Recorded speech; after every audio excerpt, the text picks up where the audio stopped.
Now, once we ultimately get everything all assembled in our brew pail, which I've got here already sterilized, ready to go, of course we're going to have to add some yeast to ferment our mead mixture.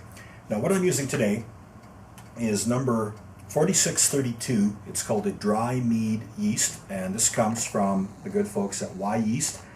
I have used this product before. If you don't want to go to the trouble of getting liquid culture yeast, you can certainly go to any of your home brew stores.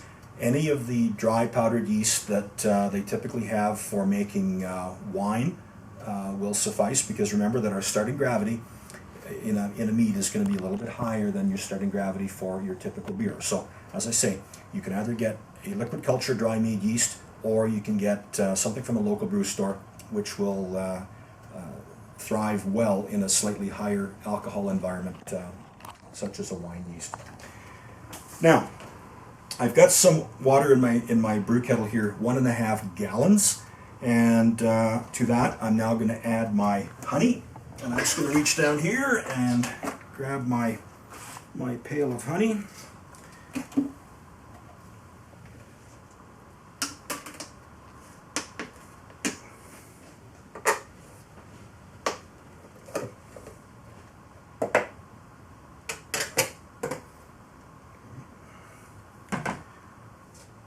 And we're simply going to add our honey to our 1.5 gallons of water.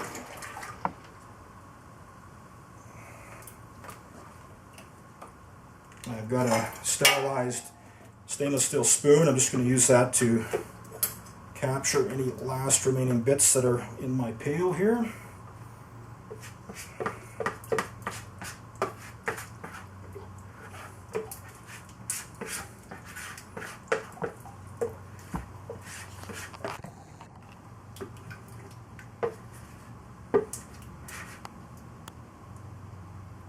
Okay, like so. Now, I'm going to set that down. I'm now going to get this heated up here a little bit. I don't want to necessarily bring this to a rolling boil. All I'm looking to do is heat it up to make sure my honey is adequately dissolved in my water. Honey is actually a very delicate substance. This particular honey that I'm using comes from an apiary just down the road from where I live. It's got a very delicate flavor. The bees have been feasting on wildflowers and various species of clover. If you boil your honey excessively, you're actually driving off some of that flavor profile, those volatile acids in the honey that make that profile.